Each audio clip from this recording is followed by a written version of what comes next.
Ang mga kwento ng pag-ibig, kwento ng buhay at kwento ng pag-asa dito sa Barangay Love Stories. Love Stories.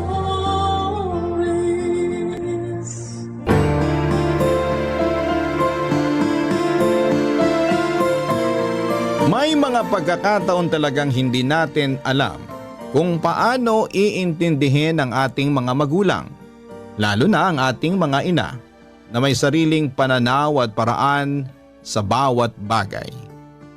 Ikaw, kabarangay, anong hindi mo makakalimutang karanasan sa iyong ina? Dear Papa Dudut,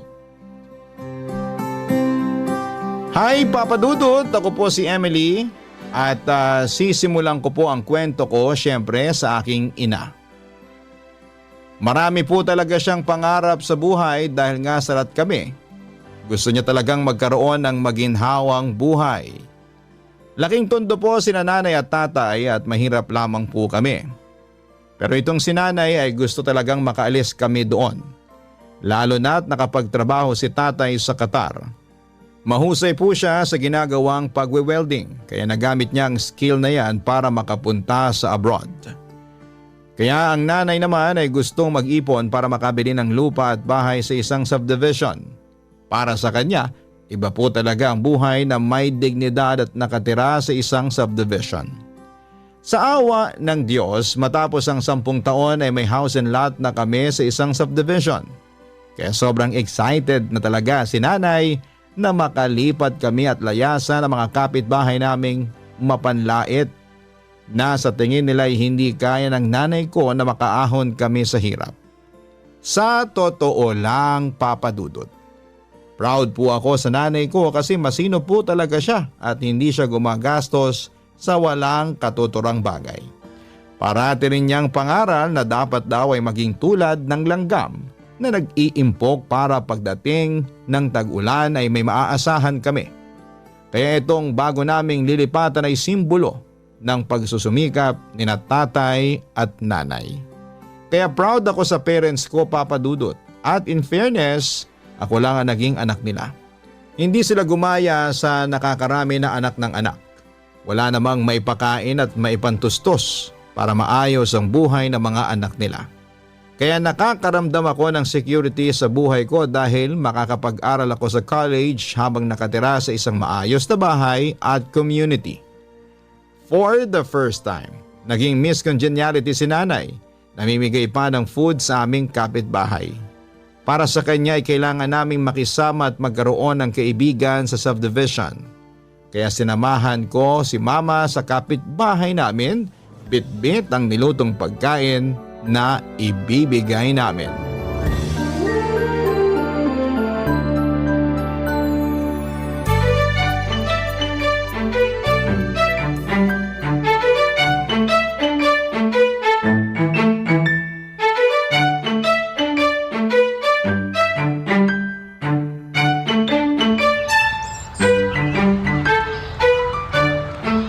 Ay, sandali. Kakatukin ko na tong gate, ha? Nay, may doorbell oh. Yun na yung pindutin mo. Ay, naku. Ang sosyal pala. Magkano kaya to? Nak, magpalagay din tayo nito, ha? Mukhang di naman natin kailangan, Nay. Ano ka ba? Dapat pumantay naman tayo sa kanila. Di bale, may naitabi pa ako para sa doorbell. Bongga ka talaga, Nay. Kaya itodo na natin ang bago nating bahay. Sa bagay. Support ako dyan, Nay. O sige na, pindutin mo na yung doorbell, anak. Ay, sige po. Ay, Ang bongga naman talaga. Hindi mo na kailangan sumigaw pa. Walang ganito sa atin dati. hindi naman kailangan dun. Totoo naman. Ay, ang ganda talaga dito. Hindi ako nagkamaling dito tayo kumuha para pagtayuan natin ang bahay. Tingnan mo naman ang tatay mo. Nakakapagpahinga siya ng bongga. Hindi nagiinit ang ulo kasi maganda ang environment. Walang mga kapitbahay na lumalapit na kesyo galing abroad, nagpapaambon ng alak at kung ano-ano pa. Share your blessing, di ba? Naku, ibang klase naman yon. Kung hindi mo bibigyan, magagalit pa. Ay, naku. Huwag na nga natin silang pag-usapan. Focus tayo dito sa bago nating neighborhood. Sige po. Sino po sila? Kami yung bagong lipat. Ay, may dala kaming food para sa inyo. Salamat po. Tuloy po kayo. Salamat naman. Sige po, isasarado ko lang po tong gate. Pasok po. Ito pala yung anak ko, si Emily. Ako naman si Dorothy, iho. Ay, ang ganda naman ng garden niyo. Mahilig po kasi si Mama sa mga halaman. Tuloy po kayo. Ma'am, may bisita po tayo. Bagong lipat po sa tapat. Talaga? Hello, neighbor. Ano yan? Nagluto po ako. Ipapatikim ko po sa inyo yung recipe ko. Adobo po. Masarap po yan. Mukhang masarap nga, ano? Salamat naman ha. Nag-abala pa kayo. Ay naku, hindi yan abala. Gusto ko rin namang makilala ang magiging kapitbahay namin. Ito pala yung anak ko, si Emily. Tapos ako naman si Dorothy. Nice to meet you. Ako naman si Nemya. Ito rin yung bunso ko, si Remjun. Talaga? Ilan palang anak ninyo? Ang asawa nyo? 3 lang ang anak ko. May kanya-kanyang pamilya na yung 2. Si Remjun na lang yung college kong natira dito. Yung asawa ko, nasa US, nurse. Sabi ko sa'yo anak eh. Excuse me, anong binulong nyo? Kaya pala magandang bahay ninyo. Magandang trabaho ng mister nyo. Nagtutulungan naman kami. Teacher naman ako sa isang private school at president ng Homeowners Association dito sa subdivision natin. Kahit may edad na, kailangan pa rin magsumikap at maglingkod. Kayo ho pala, anong trabaho nyo? Wow! Bongga pala kayo, no? Ako? Housekeeper. Asawa ko naman, nasa Qatar, nagtatrabaho. Babalik na rin siya sa susunod na linggo. That's good. Tsaka, salamat pala dito sa adobo, ha? Mukhang masarap po itong adobo ninyo. Katulong ko si Emily sa pagluto niyan. Talaga? Marunong kang magluto, Emily? Oo. Tinuruan ako ni nanay. Cool.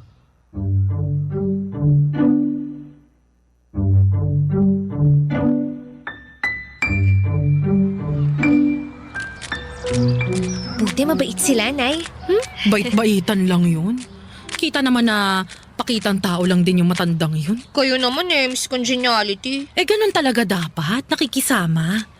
Alam mo, may gusto akong gawin anak. Magiging sikat at titingalain ako sa subdivision natin. Ano naman, Nay? Ako na ang susunod na magiging presidente ng Homeowners Association. Ay, wow. Iba ka talaga, Nay. Paano naman si Aling Nemya? Di wala. Papalitan ko siya. Papa Dudut, iba po ang aurahan ni nanay noong araw na yon.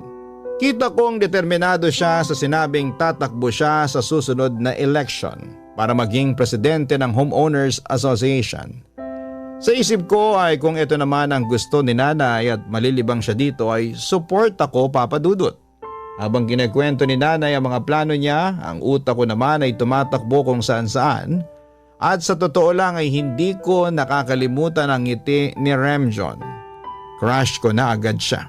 Sino ba naman ang hindi magkaka-crush sa gwapo niya kaya at napagalamang ko pa na same kami ng university ng papasukan.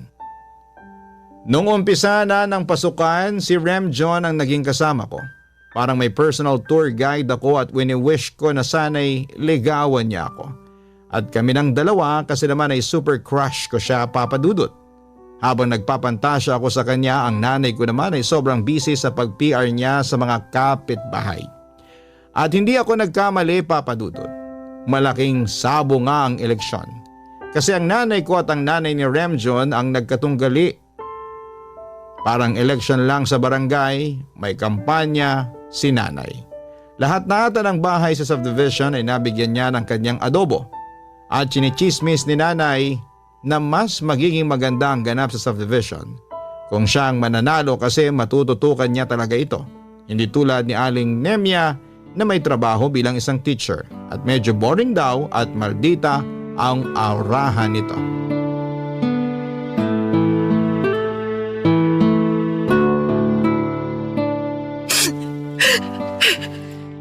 Nay, tama na yan. Hindi ko matanggap. Hindi. Yun ho ang lumabas eh.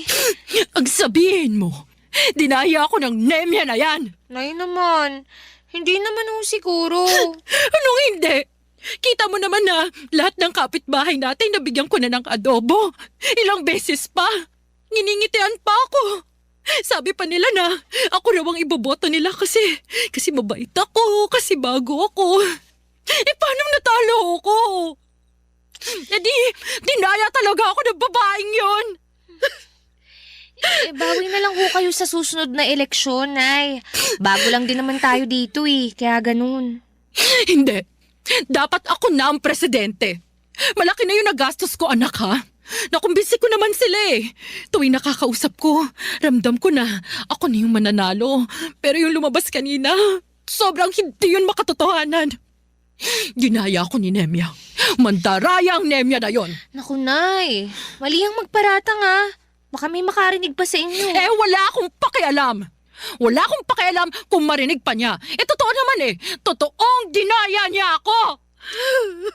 Nay, tahan na ho. Nakakainis yung babaeng yan. Ang dumi-dumi niya maglaro. Nay, hayaan nyo na. Baka sa susunod na eleksyon, kayo naman ho yung manalo. Siguro ngayon, gusto pa rin ng mga taga rito yung nakasanayan na nila. Mabait naman yung si Aling Nemi eh. Anong mabait? Mabait ba yung may ginawa para lang siyang ideklarang panalo? Wow ha? Hoy Emily, ako ang nanay mo, di ba? Kaya dapat sa akin ka kumampi. Ako ang kakampi mo. Nay, kakampi niyo ako. Nagsabi lang naman ako na... Tumigil ka na. Hindi ka nakakatuwa. Ay, gusto ko lang naman na kumalma ka eh. Paano ako kakalma? Dinaya nga ako. Kaya ako natalo dahil may ginawang hindi maganda yung babaeng yon. Kaya kung ako sa'yo, huwag na huwag kang lalapit dun sa anak niya, ha? Layuan mo yung Remjo na yon. Ay, hala. Bakit napunta doon ang usapan? Kasi parehong-pareho sila. Kung anong puno, siyang bunga. Ay, wow. Ibang klase naman yan, Nay. Huwag na huwag mo akong masaway, Emily. Malilintikan ka sa akin. Naintindihan mo ba? Hoy, narinig mo ba ako? Naintindihan mo ba ang sinasabi ko? Opo. Gets ko, Nay. Nay, di ba kailangan nating mag-grocery? Lumakad na kaya tayo kaysa iyak ka ng iyak dyan. Nakakaiyak kayang matalo. O, di ba? Kita nyo, inamin nyo rin na natalo kayo. Ay, okay lang yan, Nay. Nanalo ka rin sa susunod. Hindi okay. Hindi ako natalo. Dinaya niya ako. At yun na nga papadudot, pinipigilan ko man si nanay ay hindi ko siya kayang kontrolin. Paniwalang paniwala talaga siya na dinadaya siya ni Aling Nemya at tinanggalan siya ng pagkakataon para manungkulan bilang presidente ng subdivision. Para sa kanya ito raw ang pagkakataon niya para mas respetuhin siya ng mga tao, lalo na ng mga kapitbahay namin. Walang araw at gabi na hindi siya naiinis dahil sa pagkatalo. At ang nakakainis nga ay pinagbawalan niya akong lumapit sa crush kong si Remjon. Naiinis ako, oo, pero pinipilit ko pa rin sundin si nanay. Minsan lang siya ganito, kaya pinagbigyan ko na. At kapag may pagkakataon naman ay pinapaliwanag ko naman sa kanya na dapat ay mag-move on na at mas maging mabuti na lamang sa mga kapitbahay at kapag may extra, magluto at mamahagi ng blessings. Kaso'y dinibdib niya talaga ang mga nangyari. Umabot na sa point na parang pa-fake news na ang banat ni nanay at chinichismis niya si Aling Nemya sa mga kapitbahay. Sinasaway ko pero hindi nagpapaawat. Sa tuwing nasa school ako ay doon lamang ako lumalapit kay Remjon, ang lalaking gusto kong manligaw sa akin. Magiging kami pa kaya sa mga pinaggagawa ni nanay? Yun ang parati kong tanong sa aking sarili ng mga araw na yon, papadudot. Barangay Love Stories. Barangay Love Stories. Habang patuloy ang nanay ko sa mga paninira niya kay Aling Nemya, patuloy naman kami na naging malapit sa isa't isa ni Remjon. Pero tuwing nasa subdivision kami ay parang magkaaway din. Di kami nagpapansinan at ramdam ang tensyon. Araw-araw ko ring sinasabihan si nanay na tigilan na niya ang ginagawa niya, lalo lang lalaki ang gulok ako. Hindi ito makakatulong kung gusto niya na maging maganda ang tingin sa kanya ng mga tao pero hindi nakikinig si nanay. May sarili siyang desisyon na sa tingin ko ay hindi kayang pigilan. Nahihiyaman ako pero wala akong magawa talaga, Papa Dudut. Siguro ganito talaga kapag hindi naman nakapag-aral ang magulang. Ako na nakapag-aral, ako dapat ang magturo. Pero sobrang hirap lalo na't parang isang punong baliko na ang pagtubo, matibay na ang sangang baliko at hindi na kaya pang ituwid. Kami naman ni Remjun, ramdam ko na gusto namin na matapos na ito. At ramdam kong gusto na rin niya ako more than friends.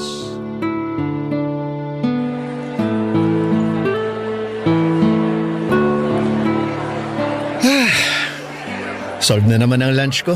Salamat sa adobo ha. Ano ka ba? Alam kong sarap na sarap ka sa adobo namin eh. In fairness naman kasi, ang sarap-sarap ng recipe ninyo. Naaalala ko nga yung una kayong dumalaw sa amin eh. Yung mga araw na bati pa sina Mama at Tita Dorothy.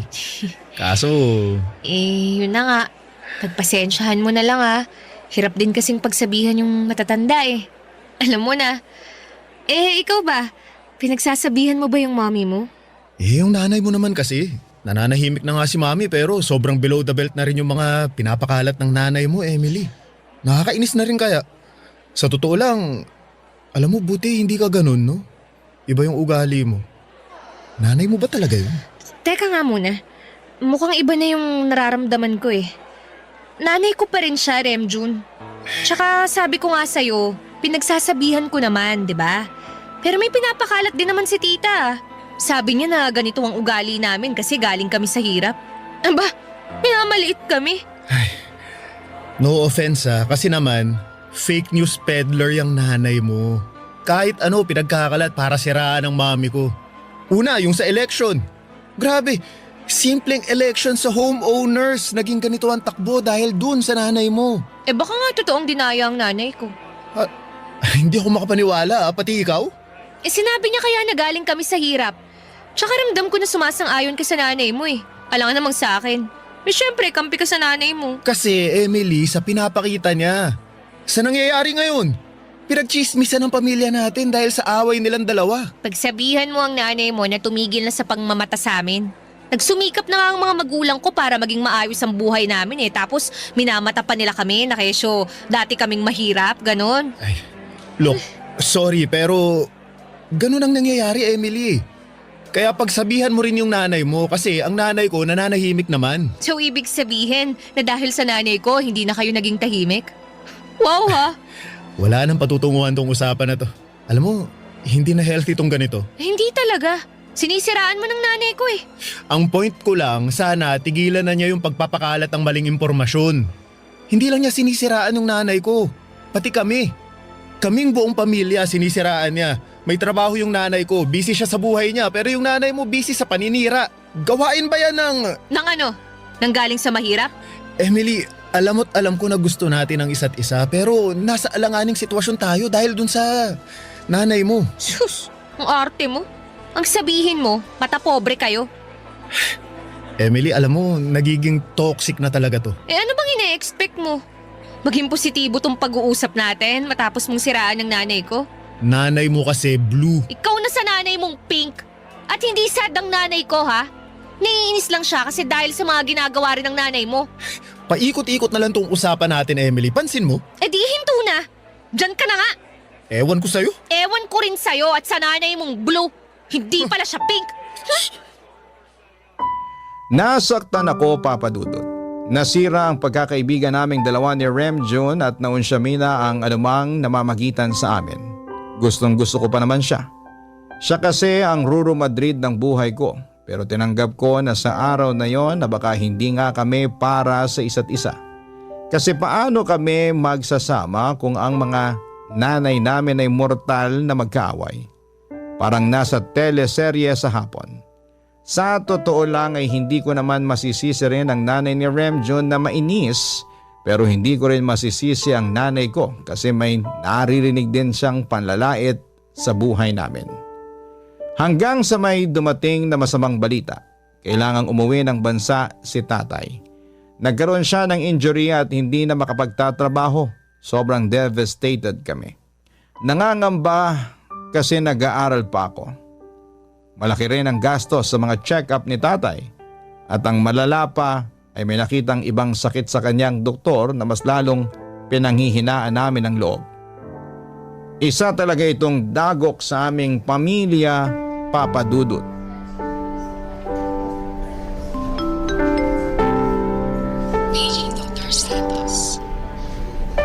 Nay, tahan na ho. Tigilan mo nga yung kakaiyak mo, mahal. Buhay pa naman ako. Huwag kang gumawa ng eksena dyan, nasa ospital pa tayo.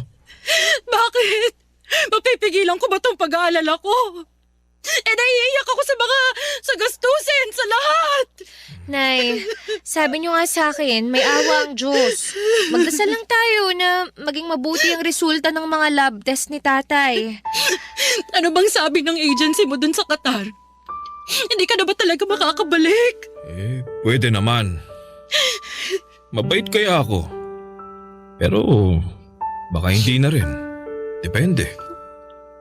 Ayoko maghirap tayong muli. Ano na lang yung sasabihin ng mga kapitbahay natin?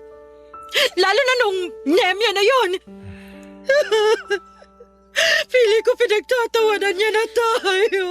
Nay, andyan na naman kayo sa mga ganyan niyo. Totoo naman eh. Umahanap lang yung mata pobreng babaeng yun na mapupuna sa atin. Ay nako, pwede ba Dorothy? Tigilan mo na nga yan.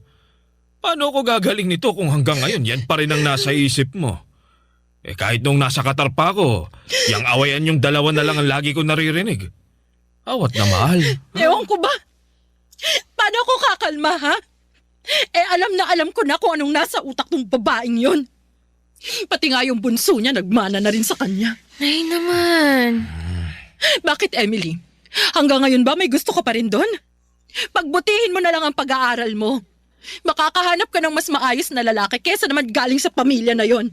Teka, gusto mo yung Remjon na yun? Oh, bakit napunta sa akin ang usapan? Nako anak, nagbablush ka oh. Naku, kita mo? Emily, tigilan mo yan. Naku, manahimik ka nga Dorothy.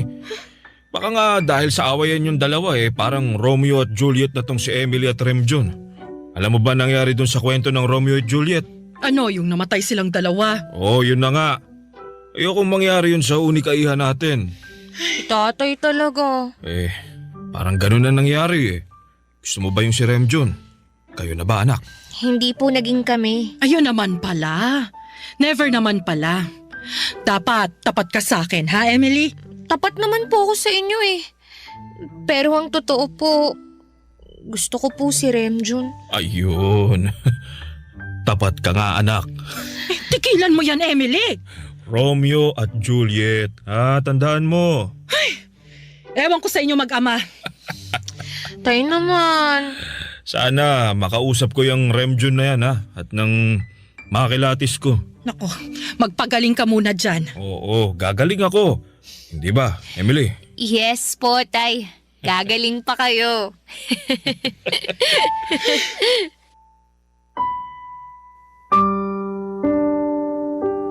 Sa totoo lang, Papa Dudut, sobrang natakot po talaga ako sa maaring resulta sa mga lab test ni tatay. Pero kahit na ganoon na ang pinagdadaanan niya ay nakuha pa rin niyang tumawa, magbigay ngiti, pero hindi pa rin ipinagkakaila na dahil sa nangyari sa kanya ay sobrang stress si nanay. Walang pumapasok na pera pero palabas dahil sa mga gamot at check-up. Financially ay nagkakaproblema na kami at parang kailangan naming ibenta ang bahay namin sa subdivision para lamang sa tuition ko at sa mga gamot ni tatay. May cancer si tatay pero early stage pa lang kaya malaki pa ang chance niyang gumaling. Kaya kung ano ang sabi ng doktor ay sinusunod talaga ni tatay dahil umaasa pa rin siyang makakabalik siya sa pagtatrabaho sa oras na gumaling siya. Tiningnan ko ang 4 na sulok ng aming bahay. Ayaw ko rin na mawala ito sa amin. Ilang beses kong sinabi na huminto muna sa pag-aaral pero tutol sina nanay at tatay. Gusto nila na makapagtapos ako dahil ito lang daw ang pamanang pwede nilang ibigay na hindi mananakaw sa akin ang edukasyon, Papa Dudut. Barangay Love Stories. Barangay Love Stories. Papadudot, lahat ng pagtitipid ay ginawa na po namin. Natigil na rin ang dating ginawa ni nanay na pinagchichismisan lang si Aling Nemya. Mas nag-focus siya sa pag-aayos ng lahat, sa pagbabudget ng pera at sa pagsisimula ng bago niyang negosyo. Isang malit na karinderya at kailangan pa rin na may kinikita kasi nga wala ring trabaho si tatay. At need niya talaga na magpahinga lang para gumaling. At kapag walang pasok naman, syempre ay tumutulong ako kay nanay at alam nyo kung ano pa ang naging magandang nangyari kahit papaano dahil sa challenge na ito sa buhay namin. Muli akong kinausap ni Remjon. Kapag nasa eskwelahan kami ay parati niya akong sinasabay sa pagkain at hindi nagtagal ay naging kami ni Remjon at itinago namin ito sa aming mga magulang.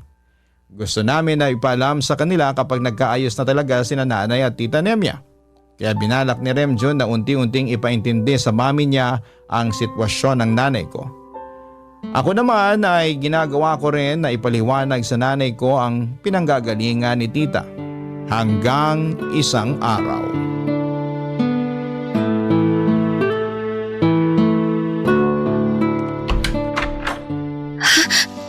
Remjon? Kasama ko si mami. Nandyan ba yung nanay mo, Emily? Sino ba yan? Papasukin mo na! Pasok po kayo. Nay, sina Tita Nemya po tsaka si Remjon. Anong ginagawa niyo rito? Dorothy.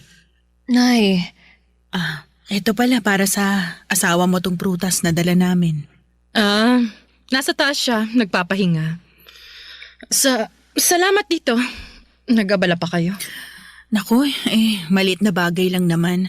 At saka ito pala, kunin nyo to. Sana makatulong. Ano tong sobre? Konting tulong pinansyal. Alam kong hindi biro ang pinagdadaanan ninyo. Nakwento sa akin ni Remjon. Nemya, Sige na, tanggapin mo na. salamat. Hindi ko in-expecto. Maraming salamat. Naku sino pa bang magtutulungan kundi tayo-tayo lang na magkakapit-bahay, di ba? Malaking tulong to. Malaki. Sobrang nagpapasalamat ako. Nay. Maupo kayo. Anong gusto nyo? Kape? Kumain kayo. May adobo akong niluto dyan. Gusto ko po yan. Ano ka ba, Remjon? Nakakahiya.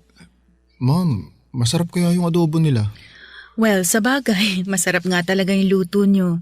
Kaya rin ako nandito kasi sa darating na Pasko, may taunang Christmas party tayo dito. Pwede bang ikaw ang mag-cater? Ano? Ako? Oo naman. Magiging kampante kaming lahat na masarap ang magiging kainan sa Pasko kapag ikaw ang mag-cater. Ano, game ka ba? Nay, kunin na natin. Tutulong ako. Pero kaya ko ba? Si nanay naman. Kaya natin yan. Ako rin po, tutulong din po ako. Oo, at kung kaya ko at hindi ako abala, tutulong din naman ako So ano, tinatanggap mo na ba yung offer ko? Sige. Oo. Yun! Ayos, magiging masayang Pasko. Salamat po, tita. Gagalingan po namin ni nanay. Alam mo, kahit hindi nyo sabihin, alam kong gagalingan nyo sa pagluluto. Nabalitaan ko nga na parating sold out yung mga ulam nyo sa maliit nyong karinderya kasi masarap. Oo nga Buti, bumili sila sa amin. Bakit naman hindi? Alam mo naman. Naku, kalimutan na natin yun. Ito na yung huli kong taon as president ng association. Tumakbo ka na next election, ha? Naku, wag na. Anong wag? Kayang-kaya mo yan. Ay, talaga ba? Oo naman. Tama si Mami, Tita. Kaya mo yan. Di ba, Emily? Oo naman. Kaya mo yan, Nay. Talaga? Naku, salamat sa inyo.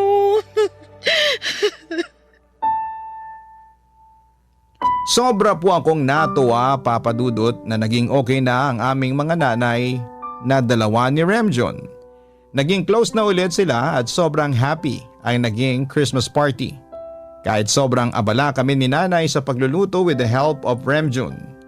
At sa mismong Patapos ng party, inamin naming dalawa sa mga magulang namin kasi umuwi rin ang daddy ni Remjun na kami ng dalawa. Hindi na shock ang aming mga magulang dahil ramdam daw nila na may something na sa amin at kita raw sa aming mga mata ang kislap.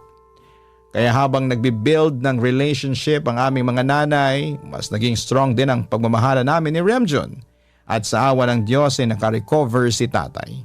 At sobrang tuwa ko nang graduate ako kasabay ni Remjun dahil alam kong maayos na ang lagay ni tatay kahit na hindi pa siya nakabalik sa abroad. Siyempre bilang nakatapos na sa pag-aaral, naghanap din ako ng trabaho papadudot para makatulong sa pamilya. Kahit na ayaw ni nanay at tatay dahil kaya naman daw nila ay binigyan ko pa rin sila ng sahod ko. Gusto kong suklian hindi lang pagmamahal kundi monetary din bilang sukli sa mga pagsisikap nila para lang magkaroon ako ng magandang buhay at edukasyon.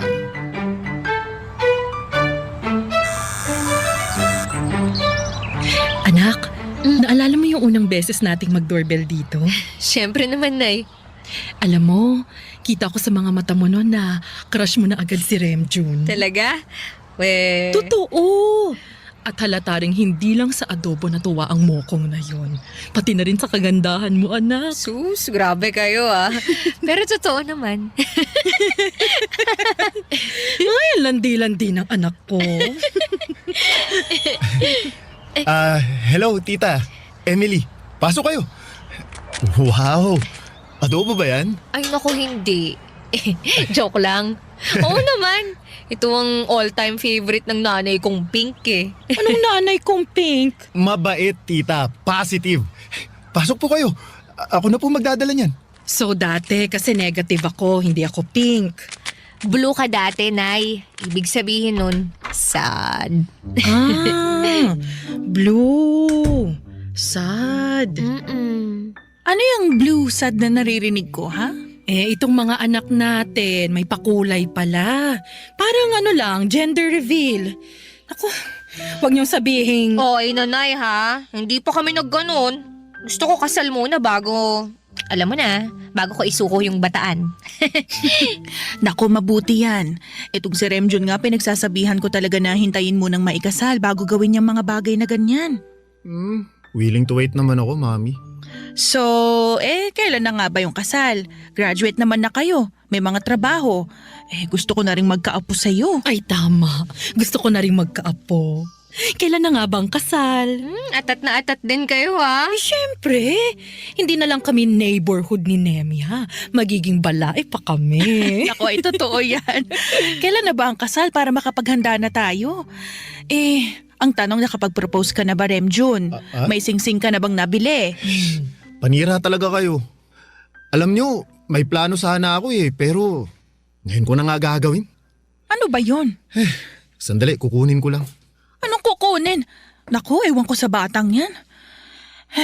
Parang gusto kong kumain na agad ah. O sige, kain na tayo. O ayan, mas special talaga to ngayon. Mas masarap yan, tita. Emily? Anong ginagawa mo? Bakit ka lumuluhod sa harapan ko? Naku anak, magpo-propose na si Remjun. Tama kayo, tita. Emily, will you marry me? Anong ano? Sagutin mo na ang anak ko ng yes? Yes! Talaga? Oo naman. Kakaloka ka. I love you, mahal. I love you too, mahal. Ano pang hinihintay niyo? Huwag na kayong mahiya. Okay lang na mag-kiss kayo kahit nasa labi pa. Nay naman. Talaga po, Teka, sandali. Ano munang motive ng kasal? Siguro blue and pink.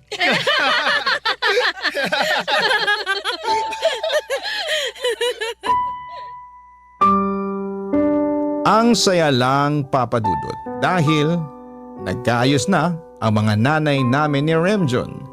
Makalipas nga ang 5 buwan matapos ang marriage proposal na yon ay ikinasal kami ni Remjun. Blue at pink ang kulay. Sa side ko ay pink at sa side ni Remjun ay blue, kaya inaasar ko siyang nanay mo blue dahil sa kulay. Tawanan lang kami at sobrang happy lang ng kasal, Papa Dudut. Naging presidente din ang nanay ko sa association sa wakas at si Mami Nemya ang naging advisor niya.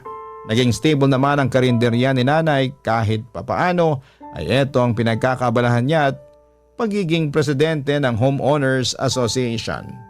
Dahil nga sa mga nakapag-ipon na kaming dalawa ni Remjun ay nakabili din kami ng sarili naming unit sa subdivision. Neighborhood namin ang aming mga parents at sobrang saya po ng aming samahan. Dating magkaaway ngayon ay super balain na. Thank you po Papa Dudut sa pagbabahagi ninyo ng kwento ko. At mga nanay namin na mahal namin ang asawa kong si Remjun.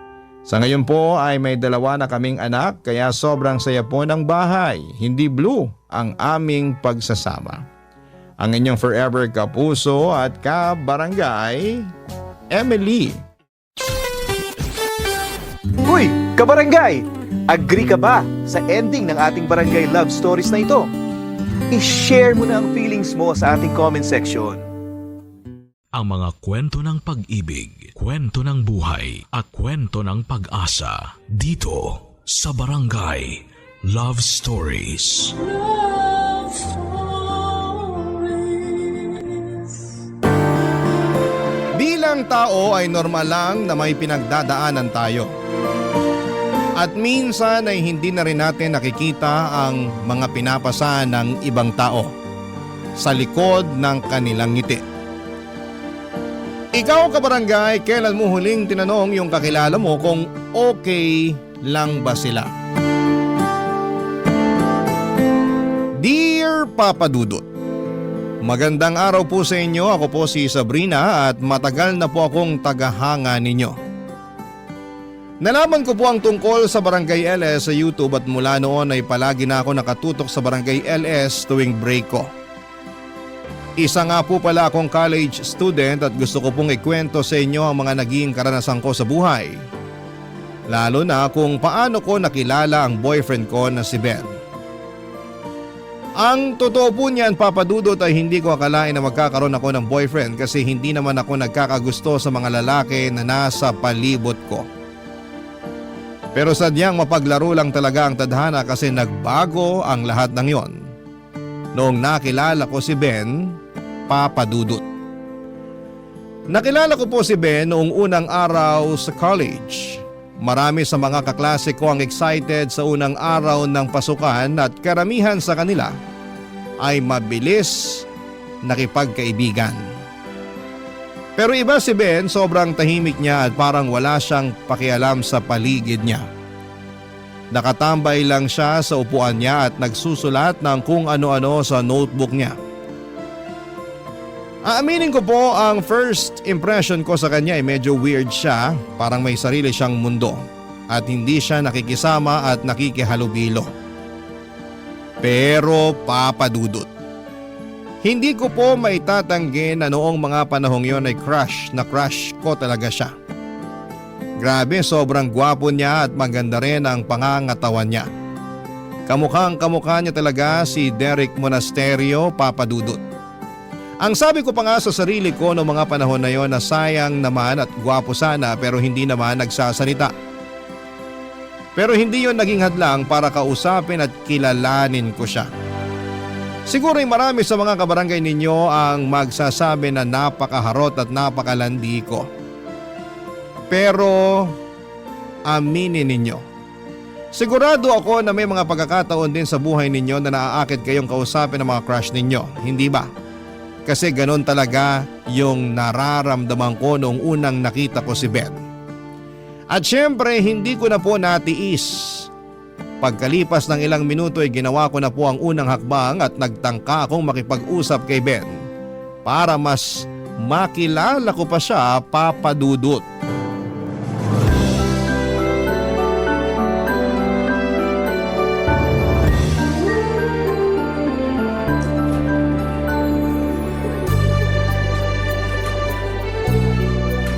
Hello, tatabihan kita ha.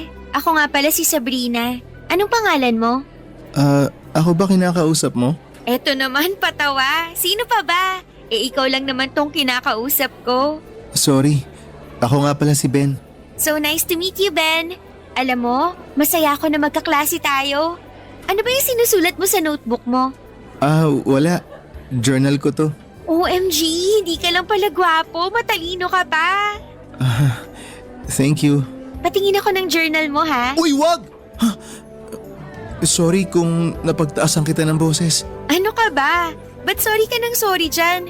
Ang totoo niyan, dapat ako nga tong humihingi ng tawad sa'yo kasi hindi ko na-realize na ini-invade ko na pala yung personal space mo. Pasensya ka na talaga ha. Sadyang makulit lang talaga ako. Ayos lang yun. Nga pala, may tatanong ako sa'yo ha. Sana wag mong masamain. Kanina ko pa kasi napapansin na wala kang kinakausap dito sa classroom. Tapos hindi ka rin umiimik. May pinagdadaanan ka ba? Ha? Wala akong problema. Okay lang ako. Well, kung sakaling kailangan mo ng makakausap, andito lang ako ha. Friends na tayo simula ngayon, okay? Sige. Perfect! Yan! Nga pala, thank you rin ha. Ha? Thank you saan? Thank you kasi ikaw ang unang kumausap sa akin dito sa classroom. Kasi malamang iniisip ng mga kaklase natin na weirdo ako. At sigurado ako na pinagtatawanan na rin nila ako. Uy, grabe ka naman sa sarili mo. Siguro may mga kaklase tayo na naninibago sa'yo kasi sobrang tahimik mo. Pero hindi ka naman siguro pinagtatawanan. Sabrina, may itatanong ako sa'yo ha. Sana magsabi ka ng totoo. Ano yun? Weirdo rin ba ang tingin mo sa akin? Tsaka pinagtatawanan mo rin ba ako kasama ng iba nating mga kaklase? Saan mo ba nakuha yung pinagtatawanan ka ng mga kaklase natin? Wala naman ako napapansin na pinagtatawanan ka nila. At isa pa, aaminin ko na medyo na-weirduhan ako sa'yo nung una kitang pinagmasdan. Pero kalimutan mo na yun. Pinagmamasdan mo ako? Ay my goodness, gaga ka talaga, Sabrina. Oo pinagmamasdan kita kasi aminin na natin. Sobrang pogi mo tapos ang ganda pa ng katawan mo. Mahirap naman yatang paniwalaan yan. Bakit naman? Hindi ako naniniwala na may itsura ako. Kasi kung totoong may itsura ako, bakit hindi ako kinakausap ng mga kaklase natin? Eto ha, tatapatin na kita. Ang dahilan kung bakit walang kumakausap sa'yo kasi hindi ka mukhang approachable. Maniwala ka sa akin, gwapo ka pero yung mukha mo kasi parang... Parang ano? Parang nang tataboy ng tao, mukha kang masungit, ganun.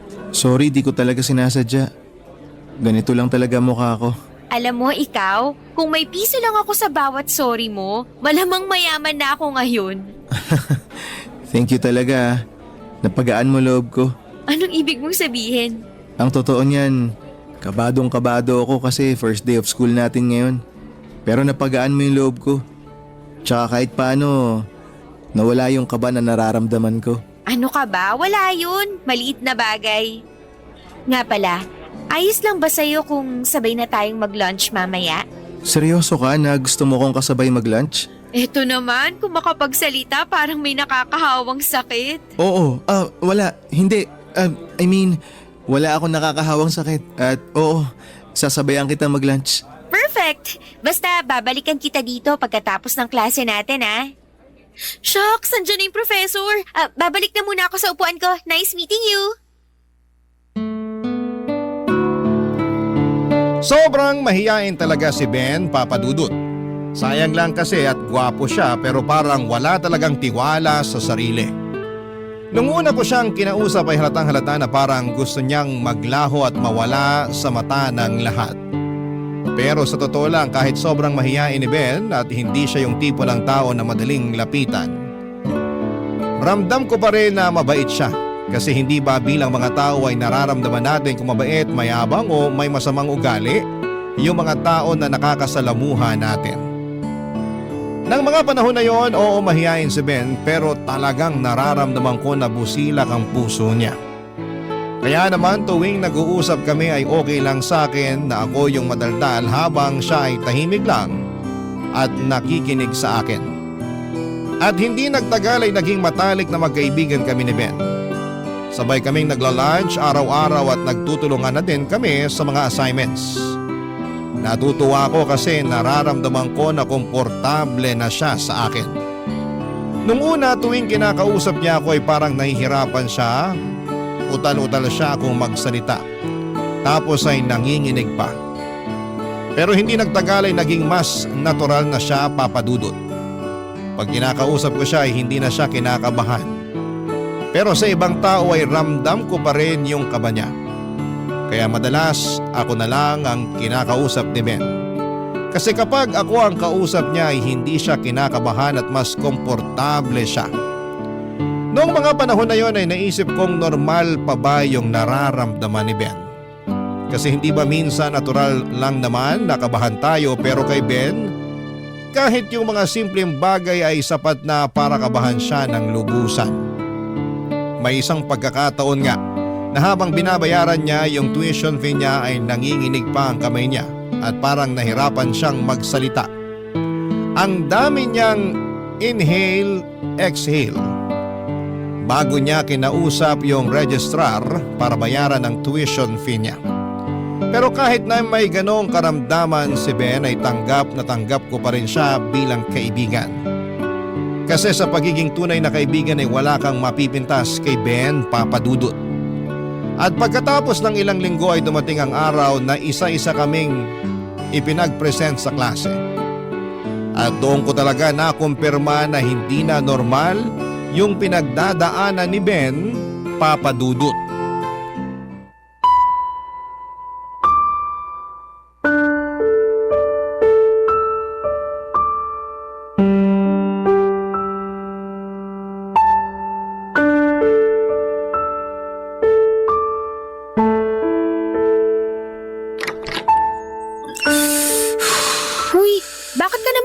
Ng classroom. Ikaw na yung susunod na magpe-presento. Sabrina, pasuyo naman oh.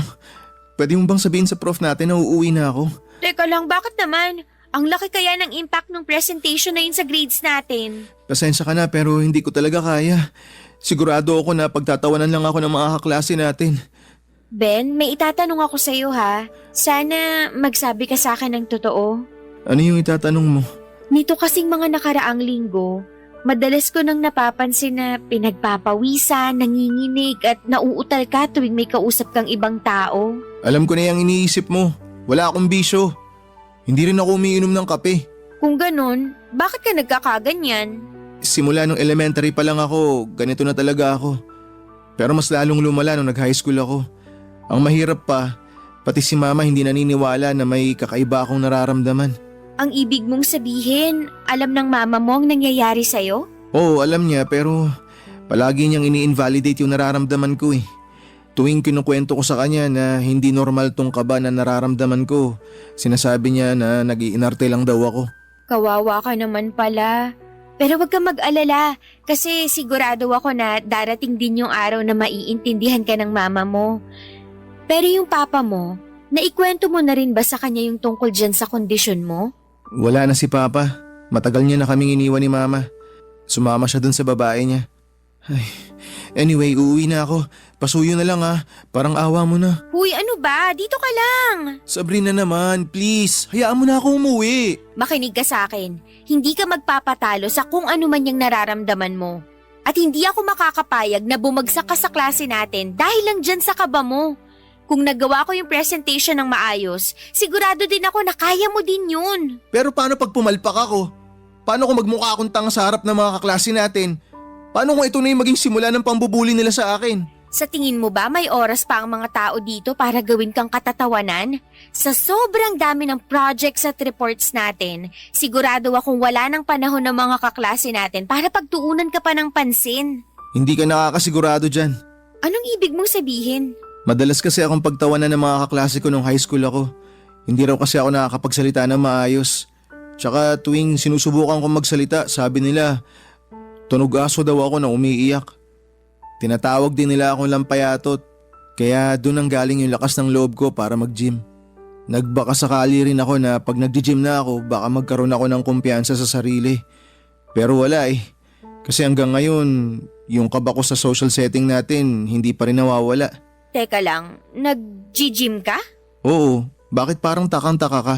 Shucks! Kaya palang laki ng katawan mo. Malaki katawan ko? Tumataba na ba ako? Ano ka ba? Hindi.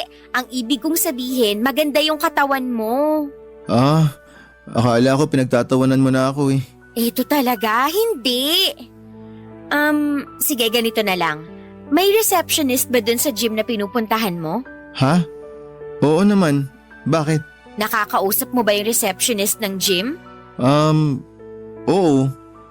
Pero saglit lang, tapos umaalis na rin ako. Sige, ganito na lang ang isipin mo. Kapag nag-present ka na dun sa harapan ng mga kaklase natin, isipin mo na lang na yung receptionist ng gym yung kausap mo para hindi ka nakabahan.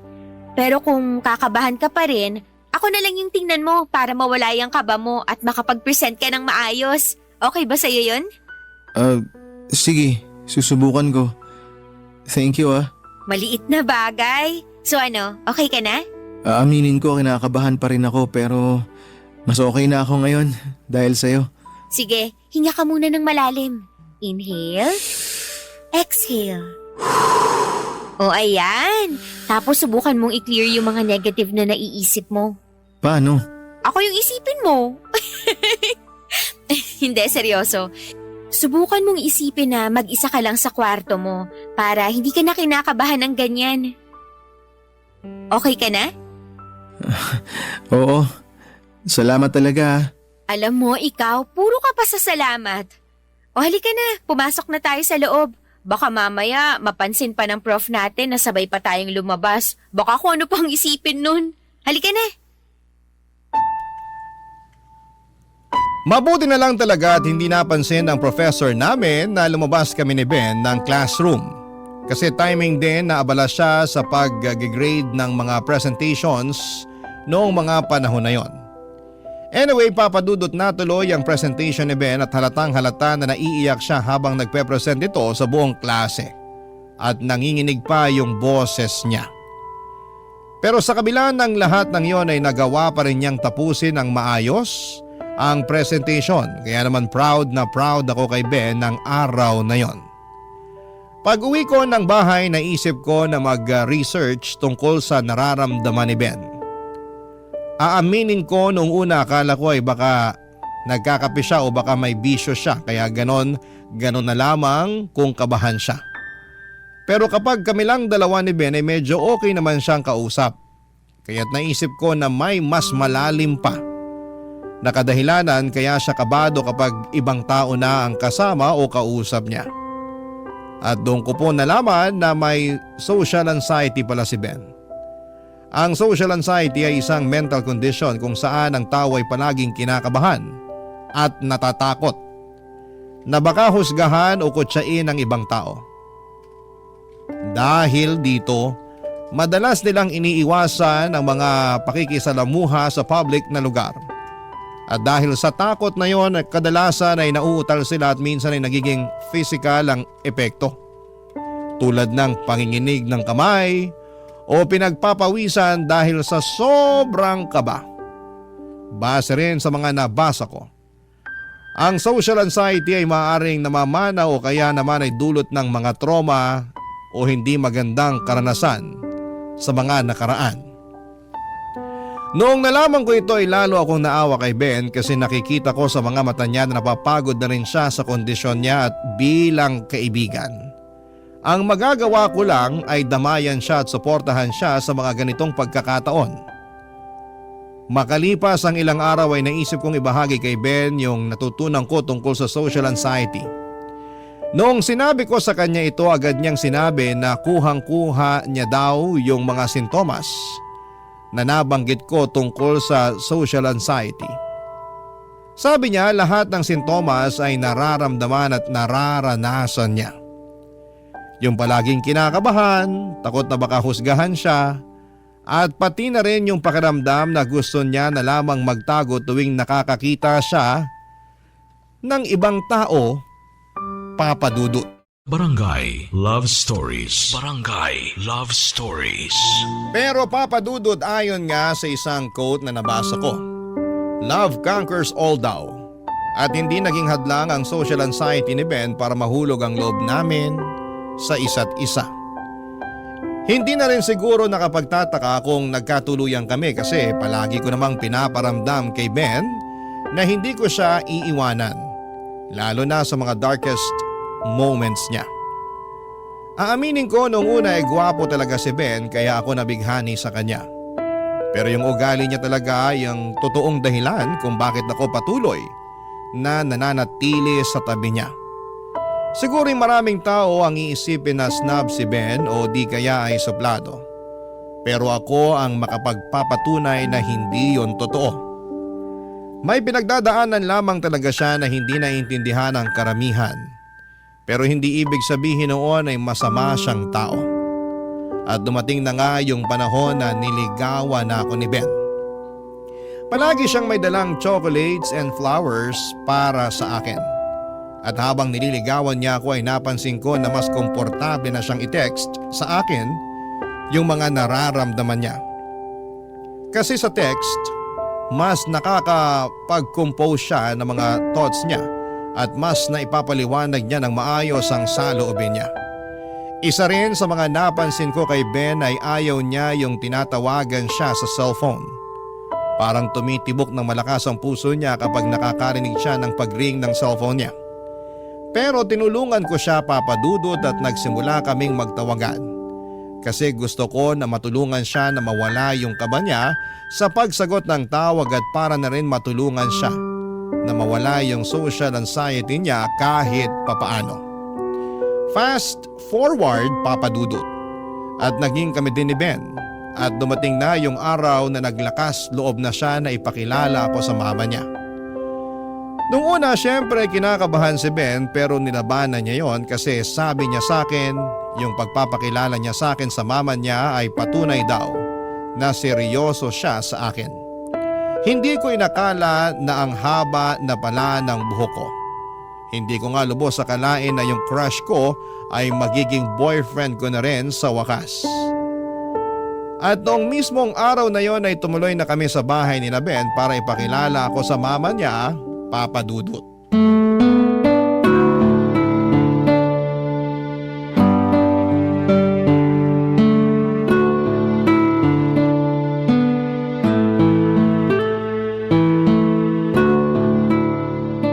Grabe, babe! Mamimit ko na din yung mama mo sa wakas.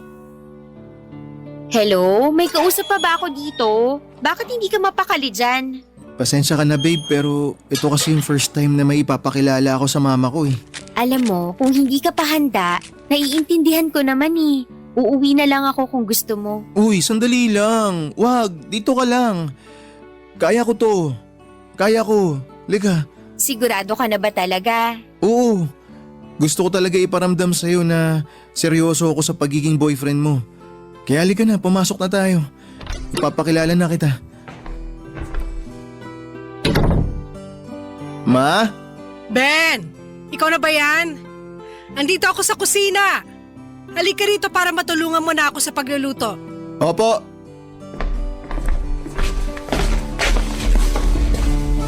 Ma, nga pala, si Sabrina. Ay, good evening po, Tita Cynthia. Good evening din sa'yo, Iha. Ben, siya na ba yung... Opo, ma. Siya po yung kinukwento ko sa inyo. Girlfriend ko. Kita mo na? O anong sabi ko sa'yo? Normal ka. Sadyang mahiyain na torpe ka lang talaga. Ma, yung hiya tsaka yung kaba na nararamdaman ko araw-araw, hindi naman na po normal eh. Sus! Tita Cynthia, mawalang galang na po ah. Pero totoo po yung sinasabi niya. Araw-araw ko pong napapansin na grabe kung kabahan at tamaan ng nerbiyos itong si Ben. Sa katunayan nga, nag-research ako tungkol sa kondisyon niya at napag-alaman ko na may social anxiety siya. Social ano? Social anxiety po. Isa po siyang mental condition kung saan palaging natatakot at kinakabahan yung isang tao kahit sa mga normal o pangkaraniwan na mga sitwasyon o gawain. Sus, may doktor ka ba, Iha? Kayo talaga mga kabataan ngayon kung ano-ano na lang ang mga nababasa at pinaggagawa nyo sa internet. Kaya masyado kayong praning at sensitive eh. Ma, totoo yung sinasabi ni Sabrina. At sangayon din po ako sa research niya. Sa tingin ko po talaga may social anxiety ako. Kalokohan! Huwag ka nga magpapapaniwala dito sa girlfriend mo. Alam mo, Iha, sayang ka. Gusto pa naman sana kita kasi maganda ka at mukha pa namang edukada pero hindi ko gusto yung mga pinapasok mo sa utak ng anak ko. Ma, please, wag niyo naman pagsalitaan si Sabrina ng ganyan. Masisisi mo ba ako? Pinagmumukha kang baliw nitong girlfriend mo. Ano? Hindi po sa ganun yun. Ma naman, labas si Sabrina dito. Matagal ko nang kinukwento sa inyo yung tungkol sa nararamdaman ko. Pero kayo lang tong hindi naniniwala sa akin eh. Kayong mga kabataan, kung ano-ano na lang ang pinagagagawa nyo para lang makakuha ng simpatsya. Mga kulang kayo sa pansin. Tita, I'm sorry pero sumusobra na naman ata kayo. Umalis ka na nga dito. Lubayan mo ng anak ko. At ikaw, Ben, kailan ka pa magtitino? Sa tingin nyo ba talaga ginusto ko magkaroon ng social anxiety? Pagod na ako na maramdaman tong nararamdaman ko, ma. Ayoko ng ganitong klaseng buhay. Yung tipong palagi na lang akong kinakabahan tuwing may ibang tao ko nakakausapin. Yung tipong tuwing may kakausap sa akin, palagi ako nag-overthink. Palagi kong iniisip na may mali ako nasabi sa kanila. At alam niyo po ba kung ano yung pinakamasakit sa lahat?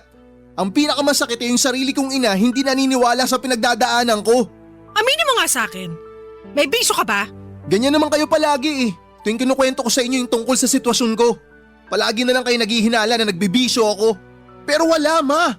Ilang beses ko bang sasabihin sa inyo na hindi ako nagbibisyo? Ben, tama na yan. Huminahon ka. Hindi. Kailangan niya marinig to. Kailangan niyang maintindihan na nahihirapan na ako. Nahihirapan? Nakakapunta ka pa nga ng gym eh. Pero hanggang ngayon nanginginig pa rin ako sa takot tuwing pumupunta ako sa gym. Alam niyo ba yun? Siyempre hindi. Kasi ni minsan hindi naman kayo nagtanong kung okay lang ako, May. Ni minsan hindi niyo inalam yung tungkol sa kondisyon ko. Utang na loob. Hindi pa ba sapat yung napapakain kita ng 3 beses sa isang araw? Hindi pa ba sapat yung napag-aaral kita sa kolehiyo? Napaka-ingrato mong bata ka? Wala naman akong sinabi na hindi ako nagpapasalamat sa inyo eh. Ang totoo niyan, grabe yung pasasalamat ko sa inyo dahil binuhay niyo ako ng mag-isa simula nung iniwan tayo ni Papa. Pero hindi naman yun yung problema. Ang gusto ko lang naman sana unawain niyo yung kondisyon ko. Anong gusto mong sabihin ko? Hala! Nakakaawa ka naman! Nahihirapan ka sa kondisyon mong hindi naman totoo! Maupo ka na lang dyan! Maya-maya kakain na rin tayo! Pasensya na, ma, pero biglang sumama yung pakiramdam ko. Doon na lang muna ako sa kwarto.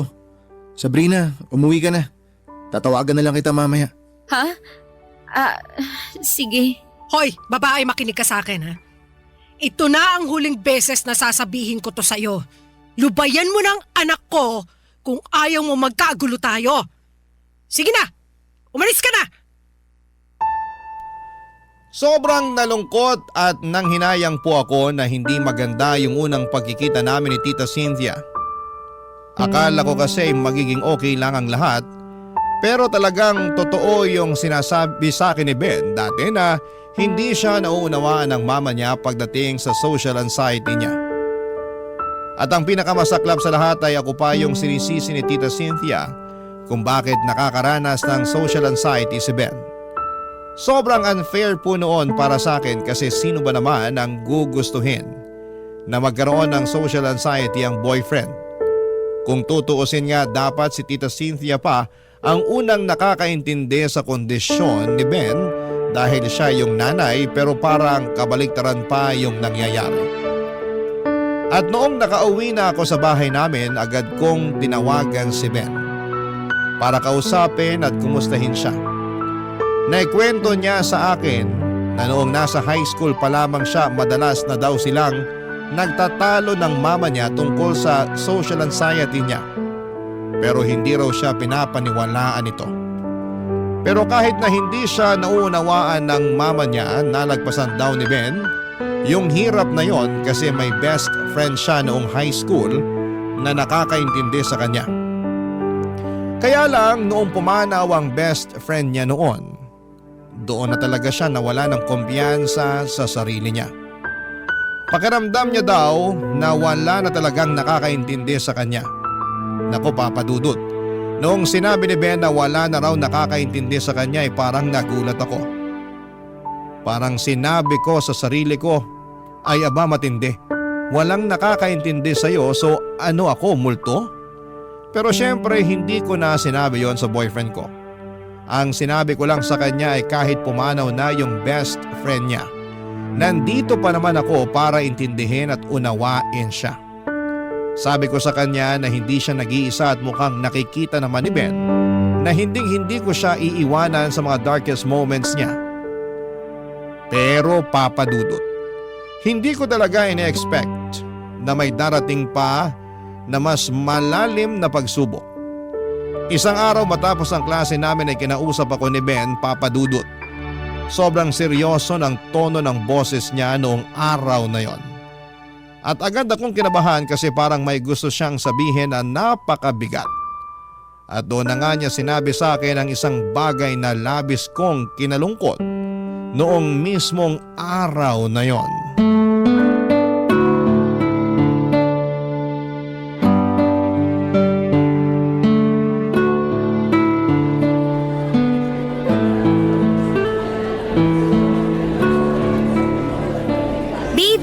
Lunch na tayo. Saan mo gustong kumain, ha? Sabrina, kailangan natin mag-usap. Ano ba yan? Kinakabahan ako sa tono ng boses mo. Tungkol ba to kay Tita Cynthia? Naku, huwag ka nang mag-alala. Hindi na naman ako nasasaktan sa mga sinabi niya sa akin. Naka-move on na ako doon. Hindi tungkol doon. So ano nga? Siguro panahon na para tapusin na natin to. Ano? Anong pinagsasasabi mo dyan? Sorry, pero nahihirapan din ako para sa'yo eh. Araw-araw ako nakokonsensya sa mga kailangan kong pagdaanan dahil lang sa sakit na to. Hindi mo to deserve. Hindi mo deserve yung ganitong klase ng pagmamahal. Mabait ka at nagpapasalamat ako sa'yo dahil minahal mo ako, pero mas deserve mo yung normal na klase ng pagmamahal. Normal na relasyon, yun ang mas kailangan mo. Yun ang mas para sa'yo. Hindi yung ganito na palagi mo nalang iniintindi yung kondisyon ko. Hindi, Ben, ayoko. Sino bang nagsabi sa'yo na nahihirapan ako, ha? Ilalaban natin to. Please, wag mo namang gawin sa akin to. Bata pa lang ako, pinagdadaanan ko na to. Tsaka hindi ko masasabi kung kailan to matatapos. Ayaw kitang idamay, ayaw kitang hilahin pababa. Kaya sige na, please. Iwan mo na lang ako. Maniwala ka sa akin. Malalagpasan din natin to. Hindi kita iiwan. Pero kailangan. Para din sa'yo to, maniwala ka. Mauubos ka lang kapag ipinagpatuloy pa natin to. Kaya sige na, pumayag ka na.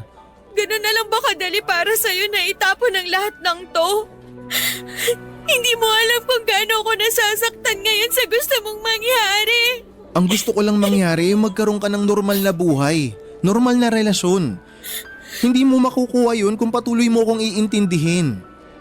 Sorry, alam kong kasalanan ko kasi niligawan kita, pero kaya ako nga tinatapos to eh.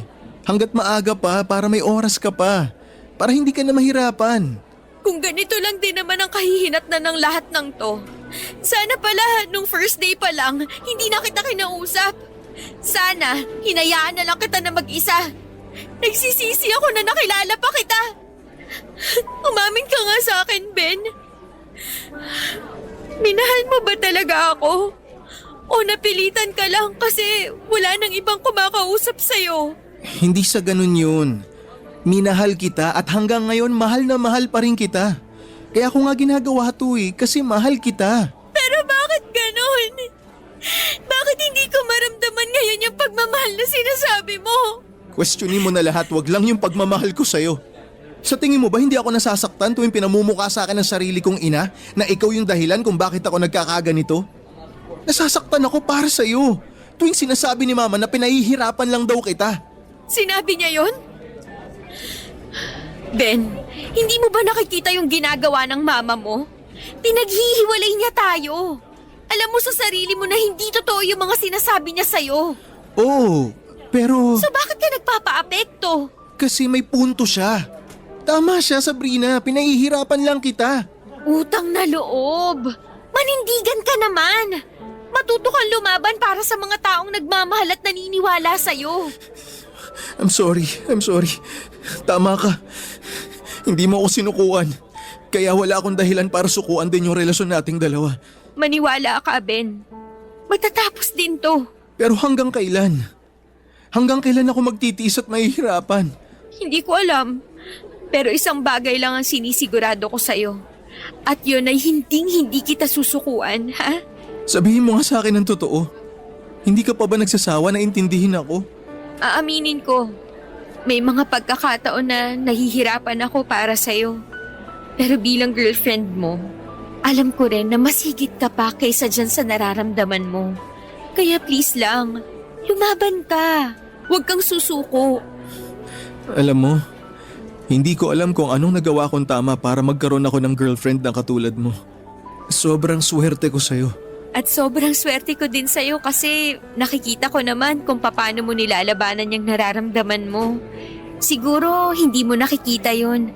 Pero para sa akin, sapat na yung sinusubukan mong labanan yung social anxiety mo.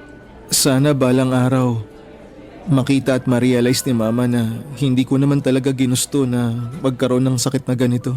Pero alam mo, sa totoo lang, naiintindihan ko rin naman yung mama mo. Kasi iniwan kayo ng papa mo. Tapos pinalaki ka niya ng mag-isa. Kaya siguro para sa mama mo, sapat na yung napapakain at napapag-aral ka niya. At utang na loob ko yun sa kanya.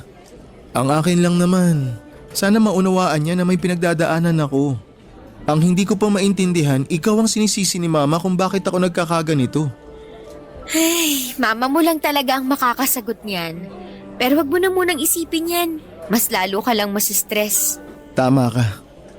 Babe, pasensya ka na talaga. Salamat din kasi hindi ka napagod na iparamdam sa akin na mahal mo ko. I love you. I love you too. Basta wag mo na ulit gagawin yun ha. Hindi tayo maghihiwalay at hindi ako magsasawang ipadama sa'yo na mahal kita. Mabuti na lang po talaga at nagkaayos kami kaagad ni Ben noong araw na yon. At kung sa tingin niyo po ay doon na natapos ang problema namin, mali po. Kasi isang araw noong wala kaming pasok ni Ben ay naisipan namin na mag-date at pumunta sa isang mall. Naisip namin na magandang pagkakataon yon para makapag-relax at magsaya. At noong nakarating na kami ni Ben sa mall ay bumili kami ng maiinom. At habang naglalakad kami, aksidente namang natapilok si Ben at natapon niya yung inumin namin. Agad na pinagtawanan siya ng mga tao na nakakita sa nangyari. Normally sa mga ganitong sitwasyon ay mabilis lang na makaka-move on yung isang tao, pero iba ang nangyari kay Ben pagkatapos noon. Sumama ang loob ni Ben at talagang dinibdib niya yung nangyari. Sobrang nahiya siya sa mga nangyari at noong nakalabas na kami ng mall, hindi pa rin niya naalis yung bigat na nararamdaman niya. Yun na po ata ang pinakaunang pagkakataon na nakita kong namumula ang mukha ni Ben ng sobrang tagal. Long story short ay nasira ang date namin at sa huli ay nag-decide kami na umuwi ng maaga. Grabe, Papa Dudut. Sobra po akong nangihinayang. Minsan na nga lang kaming lumabas para makapag-bonding tapos ganun pa yung nangyari. Nararamdaman ko na parang sayang talaga yung pagkakataon na yon. Kasi perfect na sana yung araw para sa amin. Ang totoo niyan ay maituturing ko na sana na perfect boyfriend si Ben kung wala lang siyang social anxiety. Pero nang mga panahong yon, sa kabila ng mga nangyari, wala talaga sa bokabularyo ko ang makipaghiwalay kay Ben. Sa halip ay nag-isip ako ng paraan kung paano ko matutulungan ang boyfriend ko sa mga pinagdadaanan niya. Kasi habang tumatagal, mas nararamdaman ko na kung wala akong gagawin, baka tuluyan ang masira ang relasyon namin. Ayokong masira yon kaya't nag-decide akong kailangan ko ng kumilos kung gusto ko pang isalba ang relasyon naming dalawa. Barangay Love Stories. Barangay Love Stories. Noong mga panahong yon ay gusto ko na talagang patignan si Ben sa isang psychiatrist. Kasi alam ko na sa mga kondisyong katulad ng social anxiety, mas makakatulong kung may profesional na tutulong kay Ben na maintindihan kung ano talaga ang nararamdaman niya. At syempre para matutunan niya rin kontrolin ang mga emosyon niya. Kung iisipin mo kasi ang mga mental conditions tulad ng social anxiety ay matagal nang pinag-aaralan ng mga psychiatrist. at sila yung may tamang kaalaman at training para matulungan si Ben na malagpasan yon. Nang ikinuwento ko kay Ben kung willing ba siyang magpatingin sa psychiatrist ay hindi siya nagdalawang isip. Sabi niya willing siyang gawin at walang problema sa kanya yon kasi kahit si Ben ay alam niyang hindi na niya kayang kontrolin yung sobrang kaba at hiya niya tuwing nasa pampublikong lugar siya. Hindi rin niya maintindihan kung bakit yung ibang tao parang normal na nakakapag-interact sa ibang tao habang siya ay palaging nahihirapan. Naawa nga ako kay Ben kasi minsan ay nakikita ko yung inggit sa mata niya sa mga taong tila walang problema sa pakikipag-usap o pakikipagsalamuha sa ibang tao. Kaya lang, may malaking problema kami, Papa Dudut.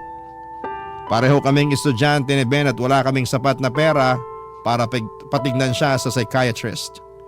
Dapat nga si Tita Cynthia na mismo ang nagkukusa na patignan si Ben. Kasi siya naman yung nanay at may responsibilidad siyang tulungan si Ben sa kondisyon niyang ito. Pero hindi naman po nagkakasundo si Ben at Tita Cynthia kapag yung social anxiety na ang pinag-uusapan. Kaya bilang girlfriend ni Ben ay naglakas loob na ako na pumunta sa bahay nila at kinausap ko talaga si Tita Cynthia. Gusto ko sanang ipaintindi sa kanya na hindi biro at basta-basta ang pinagdadaanan ni Ben at kailangan niyang tanggapin at unawain ang kondisyon ng sarili niyang anak. Hindi ko alam kung magiging madali o mahirap ang usapan na yon pero ang alam ko lang ay kailangan kong gawin yon para sa boyfriend ko, Papa Dudut.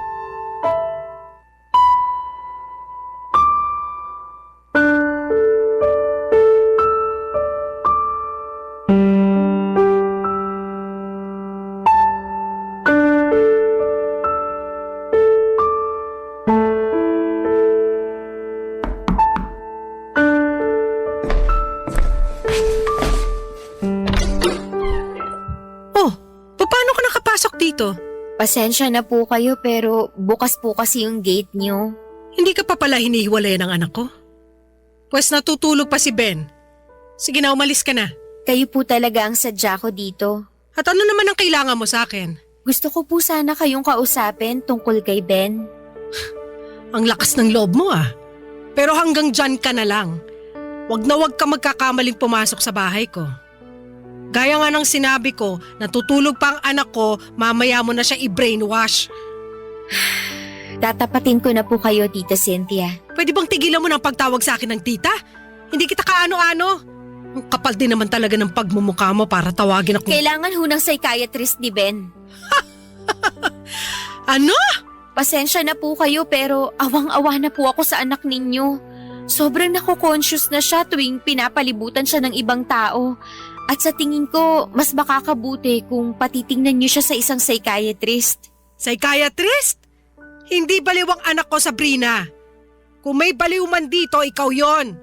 Kasi kung ano-anong pinapasok mo sa utak ng anak ko.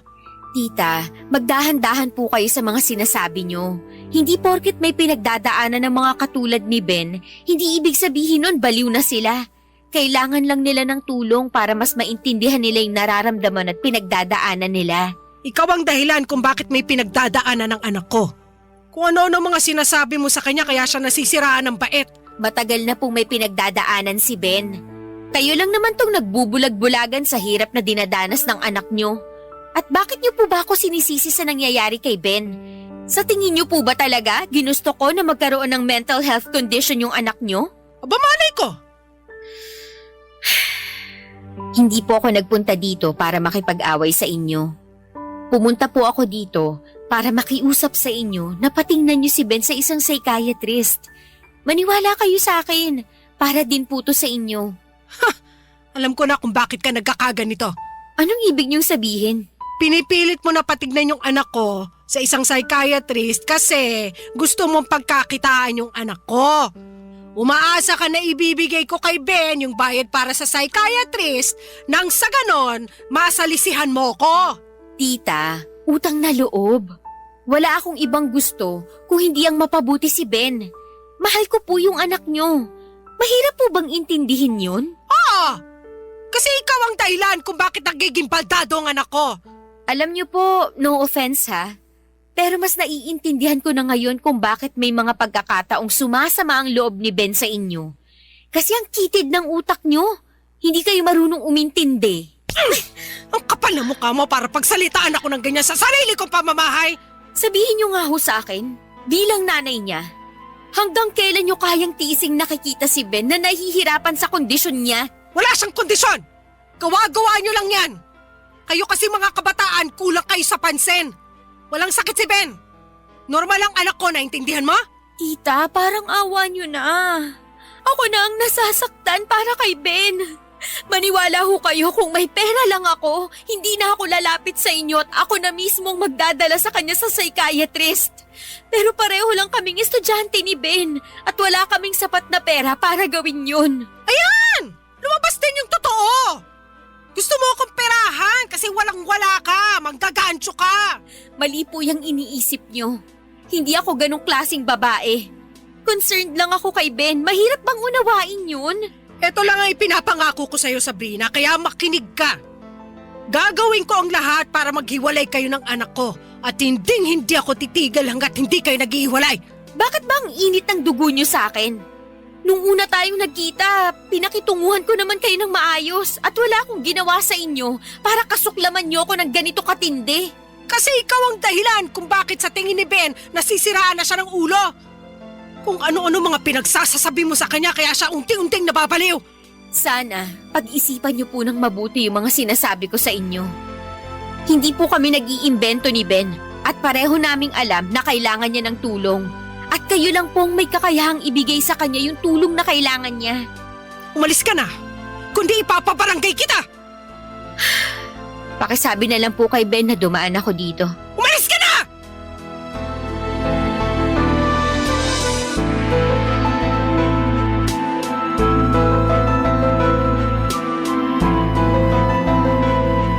Ang hirap talagang ipagtanggol si Tita Cynthia ng mga panahon na yon, Papa Dudut.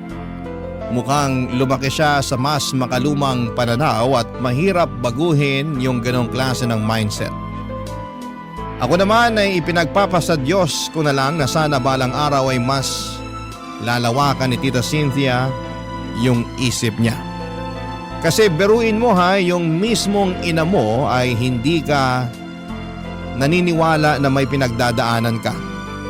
Ako ang nasasaktan para kay Ben tuwing naiisip ko si Tita Cynthia. Kaya masasabi ko na lamang talaga na sobrang swerte ko talaga sa mga magulang ko kasi kabaligtaran sila ni Tita Cynthia. Talagang maunawain ang mga magulang ko at palagi nilang inuunawa at inuuna ang kapakanan ng kanilang anak. Kaya siguro mahaba yung pasensya at pag-unawa ko pagdating kay Ben.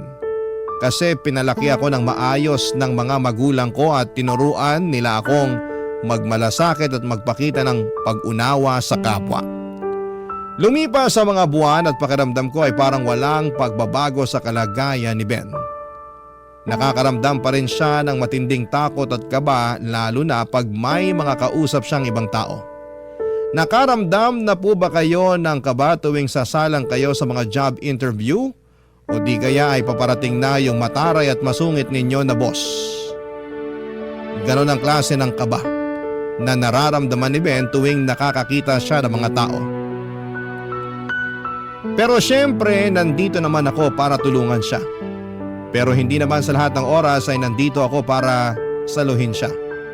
Kaya sinabi ko din kay Ben na maghanap siya ng mga videos online na makakatulong sa kanya para malaman niyang hindi siya nag-iisa. At mabuti na lamang talaga at nakinig siya sa akin. At kitang-kita ko na patuloy niya pa rin na nilalabanan ang social anxiety niya kahit papaano. Pero papadudot isang araw habang nasa school ako ay nagtaka ko kung bakit absent si Ben. Kaya tinawagan ko si Ben. At laking gulat ko noong napag-alaman ko na nabangga si Ben ng isang motor habang naglalakad papunta ng school. Sobra akong nagpanik noong mga panahon na yon. At agad akong umalis ng eskwelahan para puntahan si Ben sa ospital, Papa Dudut.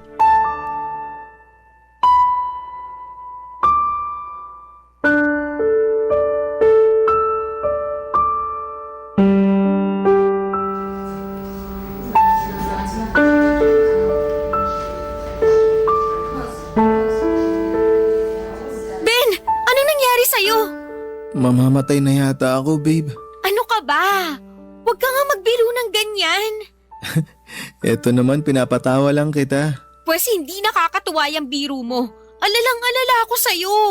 Paano kung mas malala pa dyan ang natamo mo, ha? Huwag ka na mag-alala. Okay naman na ako eh. Mabuti na lang talaga hindi ganun kabilis yung takbo ng motor. Pero imamonitor pa rin daw nila yung paa ko.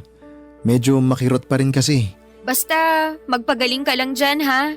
Yung ID mo nga pala, hawak nung isang nurse. Huwag ka na ring mag-alala kasi tinawagan na rin daw ng ospital yung emergency contact na nasa likod ng ID mo. Oh, ba't mukhang hindi ka masaya na nakaligtas ka? Bigla ko kasing naalala. Si Mama yung emergency contact ko. Paano si Mama? Naku patay, siguradong pagagalitan ako nun. Ano ka ba? Kahit masungit yun, hindi mo naman pwedeng itago sa mama mo tong nangyari sa'yo. Basta, huwag mo na nga munang isipin yan. Ang importante, ligtas ka. Diyos ko, Ben anak. Ma? Salamat sa Diyos at ligtas ka.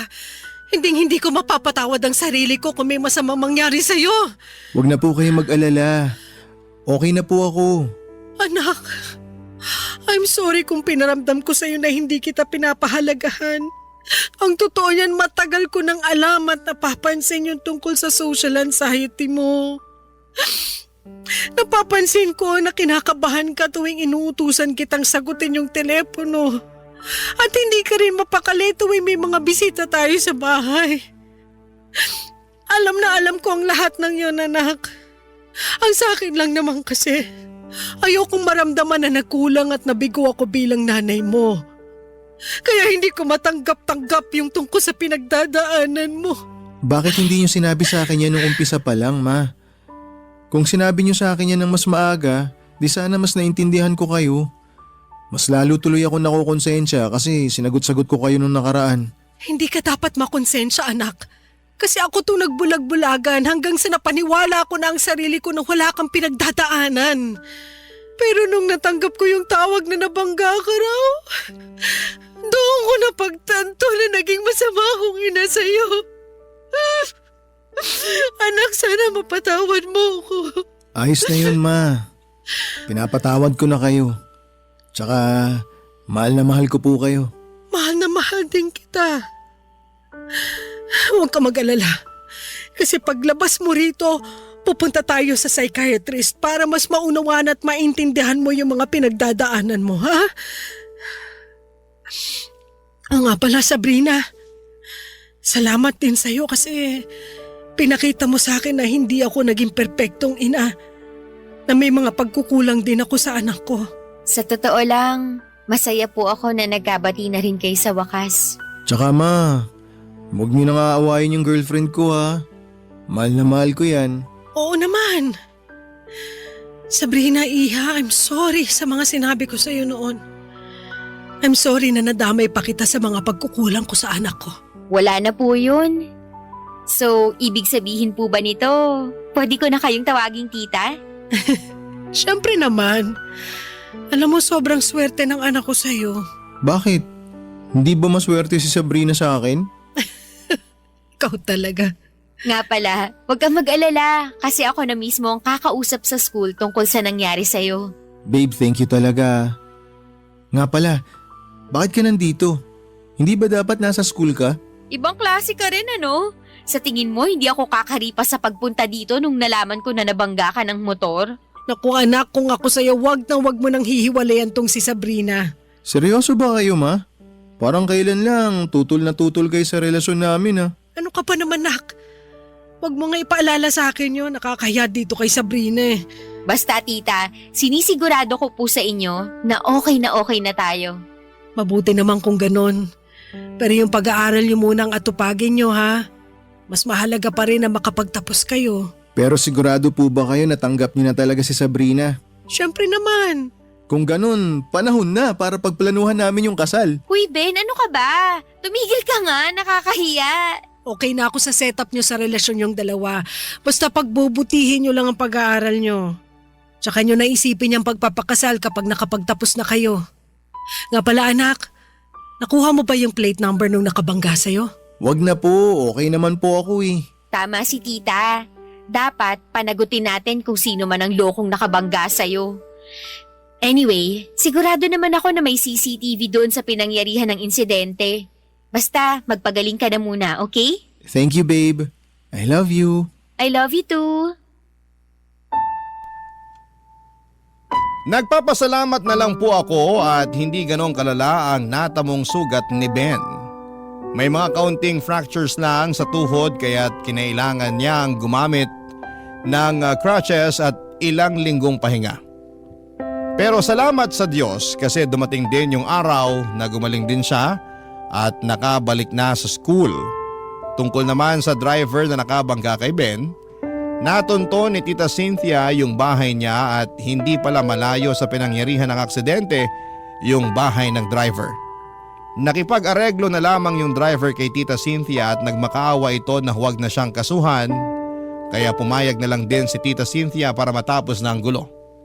At tungkol naman kina Tita Cynthia at Ben ay masaya akong sabihin na nagkaayos na talaga sila.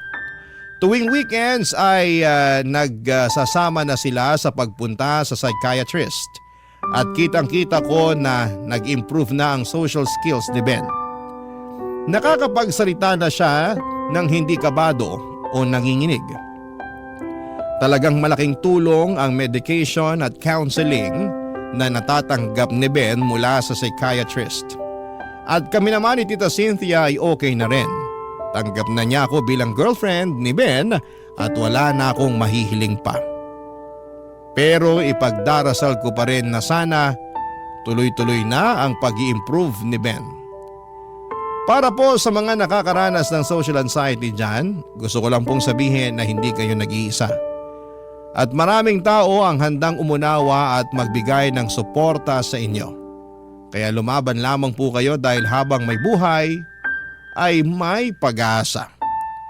Ang dami ko pong natutunan sa relasyon namin ni Ben. Isa sa mga pinakamahalagang realizations ko ay ang pagiging sensitibo at maunawain sa mga taong may mental health conditions. Tulad na lamang po ng social anxiety. Mahalaga na huwag nating husgahan ang mga tao base sa kanilang kahinaan at lagi nating tatandaan na may mga bagay na hindi agad natin nauunawaan kaya't magsikap tayong magbigay ng malasakit at suporta. Dahil sa simpleng pag-unawa, malaki ang maitutulong nito sa mga taong may pinagdaraanan. Dito ko na po tatapusin ang kwento ko at kapag nakapagtapos na kami ng pag-aaral at dumating na yung oras na nagpakasal na kami ni Ben ay susulat pong muli ako sa inyo. Papa Dudut, maraming salamat po sa oras na nilaan ninyo sa liham ko. Ang inyong forever kapuso at kabarangay, Sabrina. Ano ang masasabi mo sa ating Barangay Love Stories today? Aabangan namin yan sa aming comment section.